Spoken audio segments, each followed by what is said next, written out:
Vamos a revisar en Excel unos datos que tenemos, en el cual vamos a ver los costos que se incurren. Estamos hablando, recuerdan el caso que vimos, que se continúa con la profundización. Este es el caso igual que vamos a continuar con una profundización. ¿Y qué elementos debemos tener en cuenta? En este ejemplo está basado en una tabla que hacemos nosotros cuando ya terminamos el presupuesto final, cómo el contratista o los contratistas se basan en un determinado monto determinado o un monto que tenemos determinado para la ejecución del proyecto. Para este caso tenemos dos empresas contratistas en las cuales la primera se dedica a lo que es todo el tema de desarrollo. Acá tenemos, por ejemplo, para el desarrollo del pique. Para este proyecto tiene una organización de $135,000 que se paga uno fraccionado o al inicio o al final. Para el desarrollo del nivel 856 en esta mina, que va a ir al 2200, tenemos excavación de soporte de coil room para remover toda la roca del punto del pentis, instalación del bulkhead deflection, instalación del hoist y los winches, instalación del shape deck and shapes. Tenemos lo que es instalación del long shoot and share between en el nivel 856. Tenemos excavación y soporte del waste pass, excavación del waste pass, instalación del dam del waste pass, al commission del hoist and de todo el gear for el sinking, desarrollo del shaft, cuánto me cuesta en el tipo de roca 3, línea del shaft en roca de tipo 3, el equipo para el shaft, instalación del water ring por encima del 880, tenemos para roca tipo 3 y 4. Como ven, así se hace para la profundización por el tipo de roca. ¿Por qué? Porque el sostenimiento es diferente, ¿no? Entonces podemos saber, acá tenemos una idea de cuánto nos costaría con todos los trabajos que tienen que hacerse para la construcción de un pique, ¿no? Acá por ejemplo, este segundo ítem es para la correspondiente a lo que es netamente la construcción del pique, ¿no? El primero también hace cierto sostenimiento, acá también una parte. En este caso, por ejemplo, está encargado de hacer todo el reforzamiento Shotcrete con fibra de Dramix. Esta tabla nos puede ayudar a hacer los cálculos respectivos y cómo se va a hacer la valorización. Ese es un instrumento muy importante. Seguimos con la presentación. Ahora vamos a ver el tema de fajas transportadoras. La correa, cinta, banda o faja transportadora nos permite el transporte del material a granel y es un equipo de transporte continuo. Su principal límite es la granulometría del material a transportar, ya que por el tamaño de la banda no permite transporte de rocas de gran tamaño. Con la faja transportadora se pueden vencer pérdidas significativas de 20% y más, pudiéndose pasar por sobre terrenos con agua, lo cual es un punto favorable respecto a los camiones, por ejemplo. El desarrollo de las fajas dio como principal traba la aparición de camiones de gran tonelaje, debido principalmente al alto costo de instalación del sistema de fajas. Pero a grandes distancias se tiene que las fajas son más competitivas, llegando a ser aplicables a medida que las distancias y pendientes aumentan. Por ejemplo, el envío mineral a un skip. También es común encontrar fajas en minería subterránea, cuando algunas operaciones de chancada y molino se realizan dentro de la mina. La inversión en este sistema se divide en dos partes prácticamente iguales: sistema de faja y la instalación. Y la preocupación principal de los fabricantes es conseguir fajas o correas más baratas sin dejar de lado lo que respecta a la calidad de ella, para lograr aún más competitividad.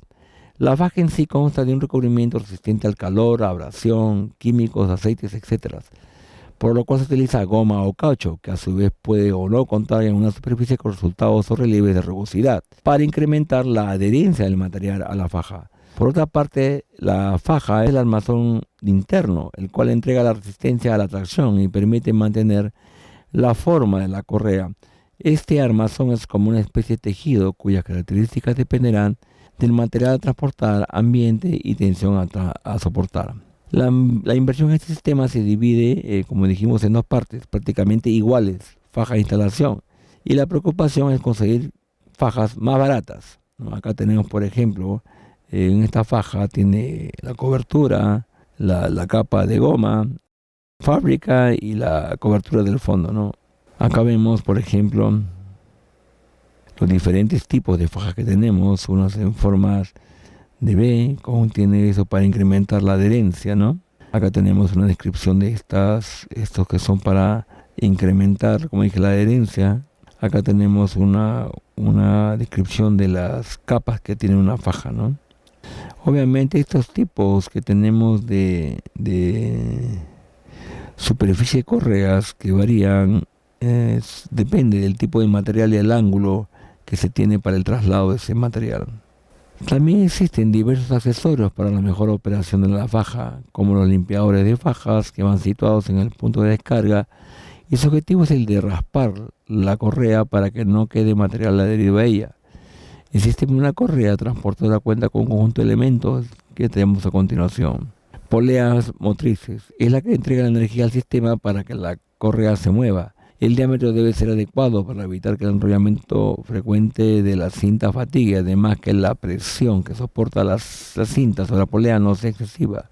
Un mayor diámetro que permita que la deformación de la cinta sea mínima, evitando la fatiga, pero a su vez aumenta la presión de la cinta sobre el rodillo, lo cual es desfavorable. Poleas motrices. Si el ancho de la cinta es menor o igual a 1 metro, el ancho tendrá que ser 50 milímetros mayor. Y si el ancho de la cinta es superior a 1 metro, el ancho de la polea tendrá que ser 75 milímetros mayor. La polea por lo general se encuentra recubierta de caucho con el fin de mejorar el coeficiente de adherencia de la cinta y la polea. Rodillos de transporte. Los rodillos son un componente principal de una cinta transportadora y de su calidad depende en gran medida el buen funcionamiento de la misma.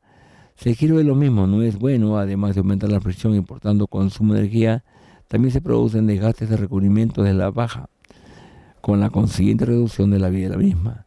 La separación entre rodillos se establece en función del ancho de la banda y de la densidad del material a ser transportado. Las funciones a cumplir son principalmente 3. Primero, soportar la banda y el material a transportar por la misma en el ramal superior y soportar la banda en el ramal inferior. Los rodillos del ramal superior situados en zona de carga deben soportar además el impacto producido por la caída del material. Contribuir al centrado de la banda. Por razones diversas, la banda está sometida a diferentes fuerzas que tienden a descentrarla de su posición recta e ideal. El centrado de la misma se logra en parte mediante la adecuada disposición de los rodillos, tanto portantes como de retorno. Tercero, ayudar a la limpieza de la banda. Aunque la banda es limpiada por los rascadores, cuando el material es pegajoso, pueden caer adheridos restos del mismo, que al entrar en contacto con los rodillos inferiores pueden originar desvíos de la misma. Para facilitar el desprendimiento de este material se emplean rodillos con discos de goma.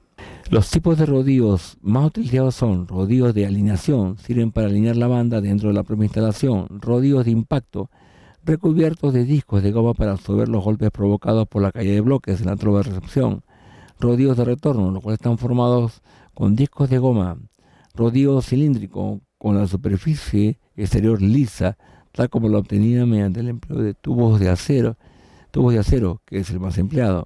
Rodillo cilíndrico con aros de goma son adecuados para soportar los fuertes impactos del material en las zonas de carga, mientras que si se montan en rodillos de retorno deben ser adecuados para facilitar la limpieza de la banda.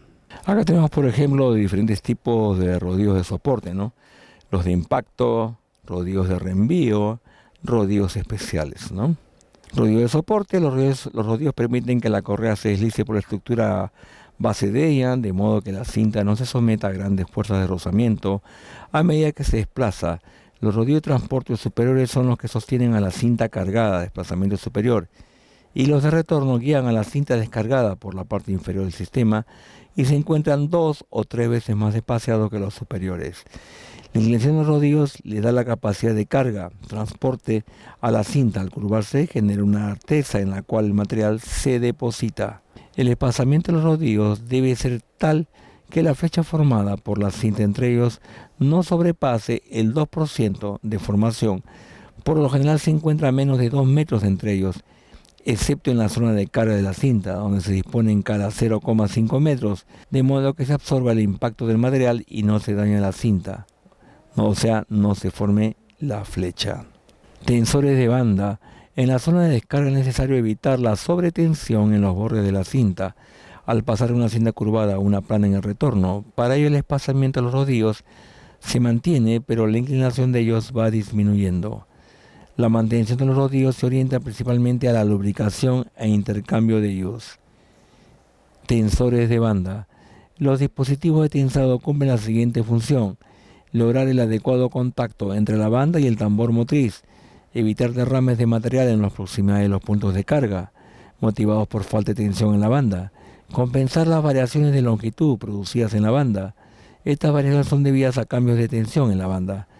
Mantener la tensión adecuada en el ramal de retorno durante el arranque. Bastidores.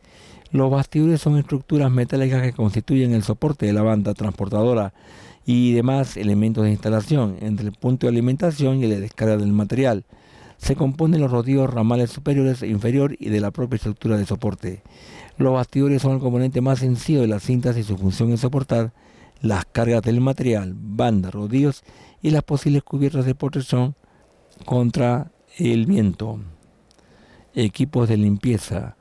La limpieza en las cintas transportadoras, aun siendo un problema de gran importancia económica durante el funcionamiento de las mismas, sigue estando sin resolver totalmente. Es curioso que siendo poco costo los equipos de limpieza, comparados con el total de la cinta, se escatimen los mismos. Se escatima con una buena limpieza, se obtienen ahorros importantes, pero hay que reconocer la dificultad de conseguir una buena limpieza en las cintas que transportan ciertos tipos de materiales. La incidencia económica de la mala limpieza tiene tres aspectos: pérdida de capacidad transportadora, cuyo valor es en general reducido, costo de la mano de obra empleada en la limpieza del material fugitivo, depósito en bastidores y suelo, mantenimiento de equipos de limpieza, rascadores y atención al desvío de bandas principalmente. En cintas de gran capacidad y cuando se ha visto la imposibilidad de limpieza de la banda en el ramal inferior, se instalan debajo de este y en las proximidades de la cabeza motriz, transportadores especiales de corta longitud, que recorren el material desprendido y lo incorporan a la vena principal. El avance tecnológico ha permitido el uso de equipos muy modernos, los cuales realizan sus tareas de una manera eficiente. En la actualidad existen equipos de limpieza de última tecnología aplicados a las cintas transportadoras, los cuales cuentan con sensores especiales, válvulas de aire, compresores de aire y otros dispositivos modernos, los cuales brindan una buena limpieza, siendo uno de sus principales inconvenientes su costo de instalación. Acoplamientos. Entre el motor eléctrico y el reductor se dispone de un acoplamiento que sirve para amortiguar las vibraciones y sobrecargas y asegurar un arranque progresivo.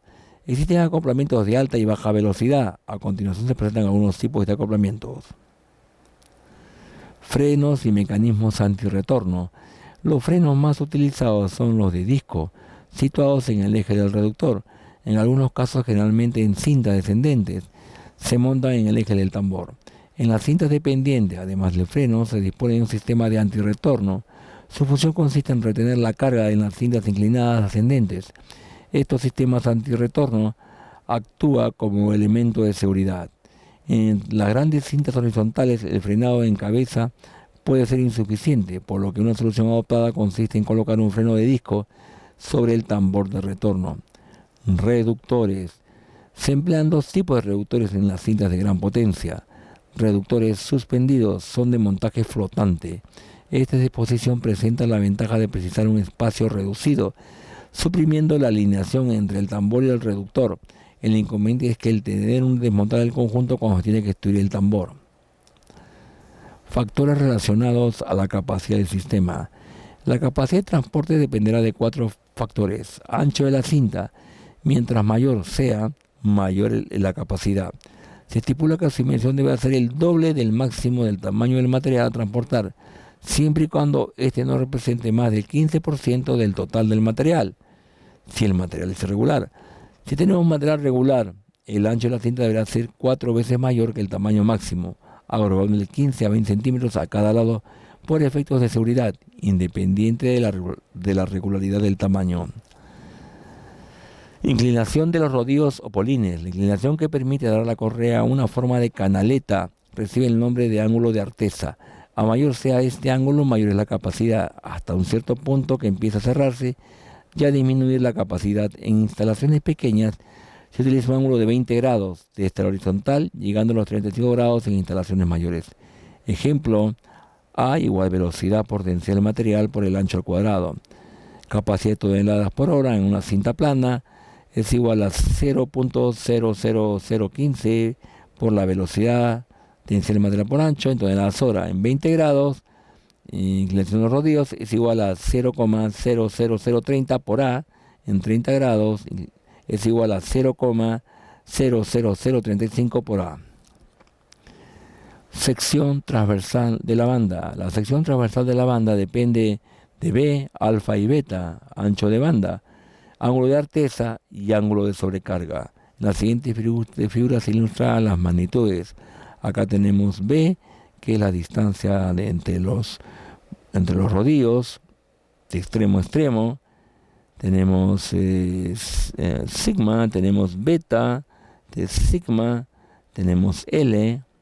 Los parámetros B, delta y beta dependen del material a transportar. El ancho de la banda B depende fundamentalmente del tamaño del material. Si este es uniforme, como en el caso de los cereales granulosos o piedras trituradas, a un tamaño dado. Pero si el material es una mezcla de finos y gruesos, el tamaño máximo y porcentajes de finos y gruesos determina el ancho de la banda. Ángulo de terna, delta, depende principalmente de la flexibilidad de la banda empleada, y es importante saber que el tipo de material no influye en general en el ángulo de terna. Ángulo de sobrecarga, beta, depende del grado de fluidez del material. A más fluidez, menor ángulo beta. Estas fluidez también limitan la inclinación de la cinta. Velocidad de la cinta. Deberá ser acorde con la velocidad de carga de la correa para permitir una distribución uniforme de carga a lo largo de la cinta, evitando discontinuidad o el sobrecargado de la cinta. Las velocidades de uso corriente para materiales: ancho de la cinta en milímetros, liviano, mediano y pesado en metros por segundo. Para un ancho, por ejemplo, de 600 milímetros, en un material liviano es de 2.5 metros por segundo y uno pesado 2.25. Para un ancho de cinta de 1500 milímetros, en liviano es 4 metros por segundo y en pesado 3 metros por segundo. Velocidad de la cinta. La velocidad límite se estima en los 6 metros por segundo. La velocidad depende también del material a transportar. No se debe imprimir una alta velocidad si el material es muy fino o frágil. Por ejemplo, en carbón pulverizado desde 1.2 a 1,35. En cemento hollín 1,35 a 1,50.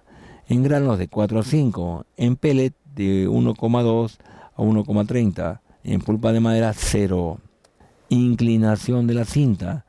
A mayor sea esta, la capacidad disminuye y es proporcional a un factor que depende del ángulo de inclinación. Capacidad real es igual a K por capacidad teórica por 0,01. Acá tenemos una tabla donde tenemos el factor, tenemos y nos da el ángulo, ¿no? El factor y ángulo. Si el ángulo, por ejemplo, es 20 grados, el factor es 0,81. Para 10 es 0,95. Para 24, 0,71. La inclinación de la cinta queda limitada por las características del material a transportar. Aglomerados de mineral, 20 grados. Dolomita, por ejemplo. Arcilla seca fosfato, 25 grados. Azufre en trozo, 20 grados. Tenemos mineral en grano irregular, 18 grados.